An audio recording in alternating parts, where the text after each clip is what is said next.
നമസ്കാരം sir. Sir അങ്ങ് കുംഭമേളയിൽ പങ്കെടുത്തല്ലോ, നമ്മുടെ തിരുനാവായിൽ മഹാമാഘ മഹോത്സവം അഥവാ മാമാങ്കം. അങ്ങേക്ക് എന്താണ് അതേക്കുറിച്ച് തോന്നിയത്? ഒരു ലഘുവായൊരു വിവരണം നൽകാമോ? അത് ഞാൻ കുംഭമേളയിൽ പങ്കെടുക്കാൻ ഒരു കാരണം സോഷ്യൽ മീഡിയയിൽ ഈ കുംഭമേള കൊടുത്ത ഒരു പ്രാധാന്യമാണ്. രണ്ടാമത്തെ പ്രാധാന്യം ഇവിടുത്തെ മാപ്രകൾ, അത് മുഖ്യധാര മാധ്യമങ്ങളിലെ വയറുപഴപ്പുകാരായ പത്രപ്രവർത്തകർ. അവരെ പത്രപ്രവർത്തകരെന്ന് വിളിക്കാനൊക്കത്തില്ല, തൊഴിലാളികൾ. അല്ല, ഇവിടെ പത്രപ്രവർത്തകൻ്റെ പേര് പറയാൻ കഴിയും. തീർച്ചയായിട്ടും ഞാനൊരു 100 പത്രപ്രവർത്തകൻ്റെ പേര് പഴയ കാലത്ത്, എൻ്റെ ചെറുപ്പകാലത്തെ പത്രപ്രവർത്തകൻ്റെ പേര് ഞാൻ പറയാം. ഒരു പത്രപ്രവർത്തകൻ്റെ പേര് കേരളത്തിൽ ഇപ്പോൾ പറയാൻ എന്നോട് ചോദിച്ചാൽ ഞാൻ പറയത്തില്ല. ഇതെല്ലാം ദിവസക്കൂലിക്ക് ജോലി ചെയ്യുന്ന വെറും കൂലി വേലക്കാർ. അവർ മുതലാളി പറയുന്ന അനുസരിച്ച് കാര്യങ്ങൾ ചെയ്യുന്നവനാണ്. അപ്പോൾ അതുകൊണ്ട് എനിക്ക് ഇവരോടൊരു ബഹുമാനവും ഇല്ല. ഈ പത്രം കൊണ്ട് നടക്കുന്നവരുടെ അവരെ ഈ മഹാമാഘം അവരവഗണിച്ചു. എന്നെ കുംഭമേളയിലേക്ക് നയിച്ച ഒരു കാര്യം, ഇവിടുത്തെ ഈ വൃത്തികെട്ട പത്രക്കാർ, ദൃശ്യ പത്രമാധ്യമങ്ങൾ ഇങ്ങനൊരു മേളയെ അവഗണിച്ചപ്പോൾ അത്ര പ്രാധാന്യം ഇതിനുണ്ടായിരുന്നുള്ളൂ. അതോ അവിടെ ആളുണ്ടോ? നേരിട്ടറിയാം. പ്രത്യേകിച്ച് ഇത് നടക്കുന്ന തിരുനാവായിലാണ്. മാമാങ്കം നടന്ന സ്ഥലമാണ്, മലപ്പുറമാണ്. ആദ്യം തന്നെ ഇതിനെക്കുറിച്ച് ബന്ധപ്പെട്ട ചില വാർത്തകൾ നമ്മൾ കേട്ടിരുന്നു. അപ്പോൾ എന്താണ് യഥാർത്ഥത്തിൽ അവിടെ നടക്കുന്നതെന്നുള്ളത് ഇപ്പം നമ്മൾ നമ്മുടെ കുപ്പായം ധരിച്ചിരിക്കുന്ന പത്രക്കാരൻ്റെ ആണല്ലോ. അത് നേരിട്ട് എനിക്ക് ബോധ്യപ്പെടണം എന്നുള്ളത് കൊണ്ട് തന്നെയാണ് ഞാൻ കുംഭമേളയ്ക്ക് പോയത്. അവിടെ ചെന്നു ഞാൻ കണ്ടത് നിരന്തരമായി ഒഴുകുന്ന ആളുകളെയാണ്. ഒരു പ്രവാഹമാണ്. വരുന്നു, പോകുന്നു, സ്നാനം ചെയ്യുന്നു, ചടങ്ങുകളിൽ പങ്കെടുക്കുന്നു, മടങ്ങുന്നു. അതും നട്ടുച്ച സമയത്ത് പോലും ആളുകളിങ്ങനെ വാഹനം ഇറങ്ങി വന്നുകൊണ്ടിരിക്കുക. സാറ്, ആബാലവൃദ്ധം, കൊച്ചുകുട്ടികൾ മുതൽ വൃദ്ധർ വരെ, ചെറുപ്പക്കാർ, സ്ത്രീകൾ ഒക്കെ ഉണ്ടായിരുന്നു. ഏറ്റവും കൂടുതൽ എനിക്ക് തോന്നുന്നത് സ്ത്രീകളുടെ സാന്നിധ്യമാണ്. അവർ വളരെ ഭക്തിപുരസരമാണ് ഈ ചടങ്ങിൽ പങ്കെടുത്തത്. പിന്നെ നാവാമുകുന്ദ ക്ഷേത്രം, ആ ക്ഷേത്രത്തിൻ്റെ കൽപ്പടവുകളിൽ മണിക്കൂറുകൾക്ക് മുമ്പ് തന്നെ ഈ നിള ആരതി കാണാൻ ആളുകൾ അവിടെ അടിച്ചുകൂടി. അപ്പോൾ ഞാൻ ശരിക്കും ശ്രമിച്ചത്, ഞാൻ അവിടെ ചെന്നതിന് ശേഷം ശ്രമിച്ചത് നമ്മുടെ ഇദ്ദേഹത്തിൻ്റെ ഈ കാര്യങ്ങൾ നടത്തിയ ജൂനാഘട, നമ്മുടെ ആനന്ദവനം ഭാരതി സ്വാമികളുടെ, അത് ആനന്ദവനം ഭാരതി സ്വാമികളുടെ, പെട്ടെന്ന് പേരം വിട്ടുപോയി. അപ്പോൾ അദ്ദേഹത്തിൻ്റെ ഒരു ഇൻ്റർവ്യൂ കിട്ടുമോ എന്ന് ഞാനൊന്ന് ശ്രമിച്ചു നോക്കി. അവിടെ ചെന്നതിന് ശേഷം ഞാനിവിടെ ഒരാളിനോട് ചോദിച്ചു, ജനഭൂമി എന്ന് പറയുന്ന ചാനലിന് വേണ്ടിയാണ്, അദ്ദേഹത്തിൻ്റെ ഒരു 10 മിനിറ്റ്സ് നമുക്കൊന്ന് കിട്ടും. കയറി ചെന്നു, അദ്ദേഹത്തിൻ്റെ പെർമിഷൻ കിട്ടി. ചെന്നപ്പം അദ്ദേഹത്തെ കാണാൻ ആളുകൾ ക്യൂ നിൽക്കുകയാണ്. അദ്ദേഹം ഒറ്റ കാര്യമേ പറഞ്ഞുള്ളൂ, ഒരു 10 മിനിറ്റ് കൊണ്ട് ഇൻ്റർവ്യൂ തീർക്കണം, കാരണം നിരവധി ആളുകൾ അവിടെ കാത്തു നിൽക്കുകയാണ്, അവരെ ഡിസ്റ്റർബ് ചെയ്യരുത്. അപ്പോൾ ശരിയെന്ന് പറഞ്ഞു. ഒരു 10 മിനിറ്റ് അല്ലെങ്കിൽ 12 മിനിറ്റ് എടുത്ത് കാണും. ഞാൻ കണ്ടു, ആ ഇൻ്റർവ്യൂ നന്നായിട്ടുണ്ട്. അപ്പോൾ അദ്ദേഹത്തോടെ ഞാൻ പിന്നെ പേഴ്സണലായിട്ട് സംസാരിച്ചപ്പോഴാണ് എനിക്ക് കൂടുതൽ മനസ്സിലായത്, അത് ഇടതുപക്ഷക്കാരനായതും പത്രക്കാരനായതും ഒക്കെ ചില കാര്യങ്ങൾ അദ്ദേഹത്തിന് പറയാൻ. അങ്ങനെ പല പത്രക്കാരും ഇപ്പോൾ സന്യാസിമാരാണ്. ഒരു നേരത്തെ സാർ അറിയും, ഒരു ഹിന്ദു പത്രത്തിലുണ്ടായിരുന്ന പോൾ സാറിൻ്റെ മകൻ സന്തോഷ് പോൾ, അദ്ദേഹം ഇപ്പോൾ ഈ കേരളത്തിലെ മാർഗദർശക് മണ്ഡലത്തിൻ്റെ സംസ്ഥാന ജനറൽ സെക്രട്ടറി കൂടിയാണ്. ചിദാനന്ദപുരി സ്വാമിയോടൊപ്പം പ്രവർത്തിക്കുന്നു. സ്വാമി സത്സ്വരൂപാനന്ദ എരുമേലിയിലാണ് ആശ്രമം. അങ്ങനെ പലരും, ഇങ്ങനെ 1-2 ഒട്ടനവധി പേരുണ്ട്. അപ്പോൾ എനിക്ക് ഒന്ന് ഫീൽ ചെയ്തെന്നറിയാം. അപ്പം ഞങ്ങൾ ഇവിടുന്ന് പോകുമ്പോഴേ അറിഞ്ഞിരുന്നത് അവിടെ വലിയ റെസിസ്റ്റൻസ് ഇതിനെതിരെ മുസ്ലിം സമുദായത്തിൽ നിന്നുണ്ട്, അവർക്കത് ഇഷ്ടമല്ല എന്നാണ് അറിഞ്ഞുകൊണ്ട് പോയത്. ഇനി ഞാൻ അറിഞ്ഞ കാര്യം അവിടുത്തെ എൻ്റെ അനുഭവം. ഞങ്ങളിത് ഇപ്പം നമ്മുടെ കുറ്റിപ്പുറത്തോട്ട് തിരിയുന്ന ഭാഗത്ത് പുതിയ ബ്രിഡ്ജൊക്കെ വന്നു, ആ വഴിയൊന്നും നമുക്കറിയില്ല. അപ്പോൾ നമ്മളവിടെ ചെന്ന് തിരുനാവായിലേക്ക് പോകാനുള്ള വഴി, ഒരു തൊപ്പിയൊക്കെ ഇട്ട് അദ്ദേഹം ഒരു മുസ്ലിമാണ്.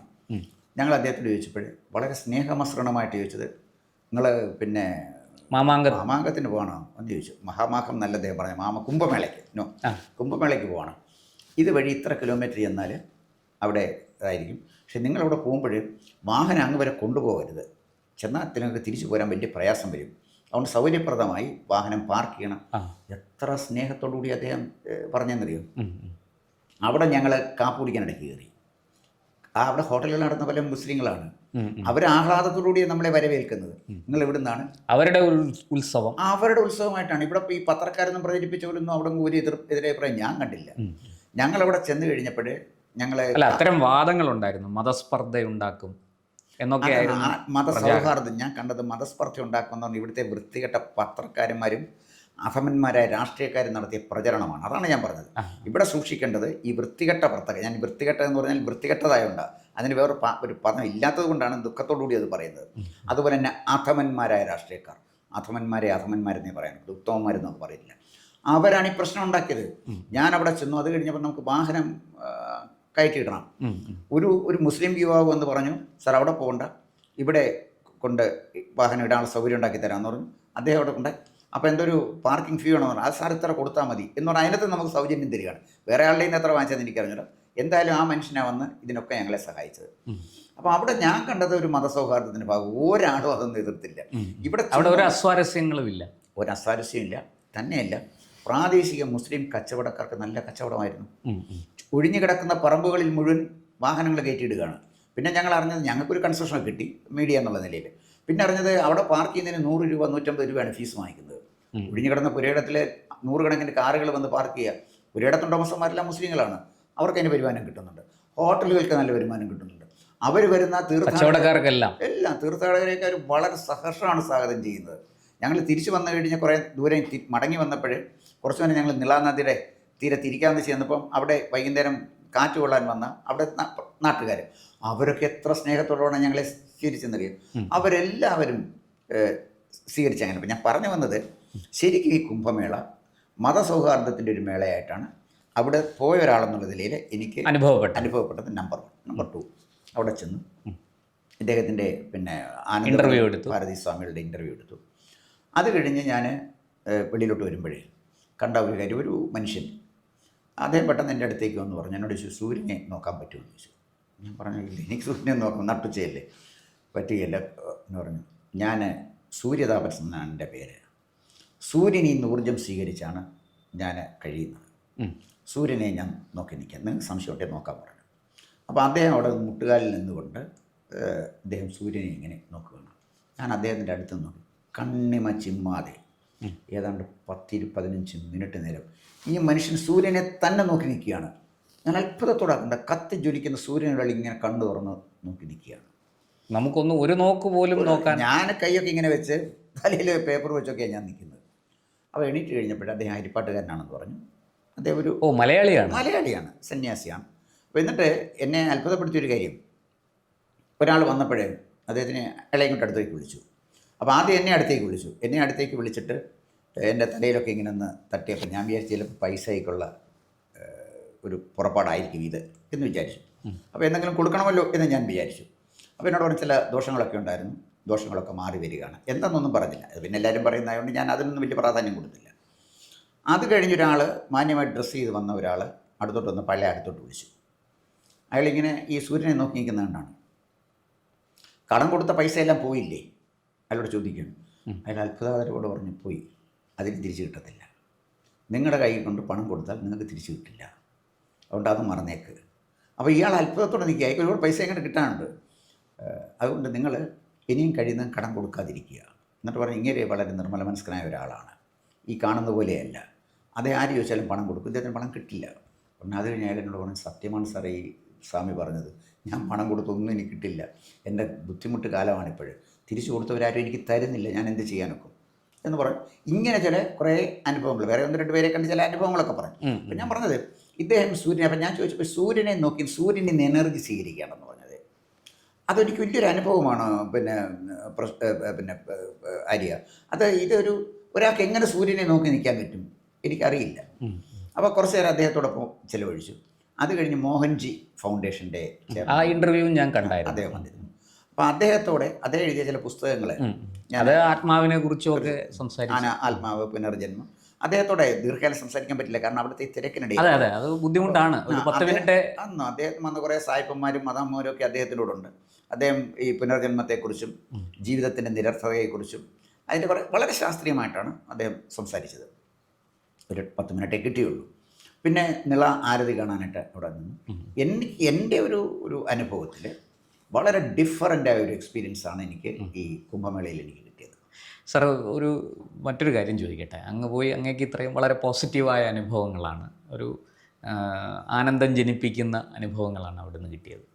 എന്തുകൊണ്ടാണ് ഈ കുംഭമേള അല്ലെങ്കിൽ ഈ മാമാങ്കം നടക്കുന്നതിനും വളരെ മുമ്പേ ഒരു കൂട്ടം മാധ്യമപ്രവർത്തകരും കുറേ രാഷ്ട്രീയക്കാരും പിന്നെ ചില ഉദ്യോഗസ്ഥരും ഒക്കെ ഇതിനെ എതിർത്തുകൊണ്ട് രംഗത്ത് വന്നത്. ഇവർക്ക് എന്തെങ്കിലും ഒരു ഉദ്ദേശമില്ലാതെ ഒരു ലക്ഷ്യം ഉണ്ടാവുമല്ലോ.